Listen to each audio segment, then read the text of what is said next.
Good morning mga suki. Yan, may pinadala sa ating free taste. Free taste lang ito hindi sa inyo kasama. Ako lang daw. Char! Meron tayo dito, pork lumpia. Ayan, pork lumpia ang Shanghai. Ganito siya kahaba. Literal yon yung nasa post ni. Kung gusto nyo po umorder ng pork Shanghai, pork lumpiang Shanghai, message nyo si Jonesa. Si Jonesa from Lawis, Purok 7 po siya yan. May tindahan siya po. Siya po ang gumagawa nito. Food review natin. Napakahaba. Diba? Tingnan po natin kung yung haba nito is unang kagat, wrapper agad, o unang kagat, karne na agad. Siyempre, kailangan natin food review. Honest review kung talagang unang kagat, karne lahat. Diba? Sausaw natin si Play.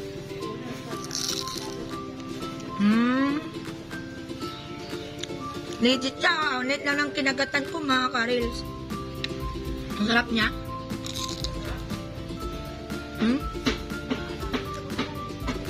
May nagre-react dito kasi kanina ko ba natatagal ko daw mag-food review. Mga putaka nila.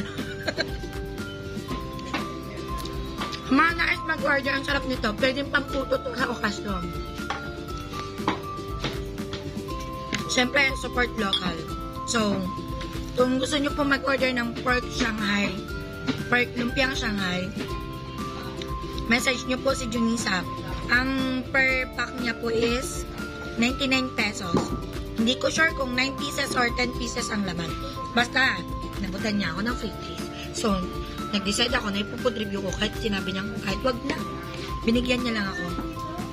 Open, ipon orders pa siya. Sa Saturday po available. Ano ba ngayon? Bukas na pala yung Saturday, mga kasuki.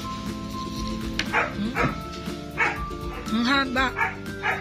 Sulit na yung 99 pesos nyo sa per pack niya kasi talagang laki. Message nyo lang po siya sa mga gustong umorder. Si Jonisa. Ang account niya po is Jonisa lang. Magandang kapitbahay namin yan dyan sa Purok 7. May tindahan. Mami na yan pero maganda pa rin. Ang dalaga. Yan lang pa.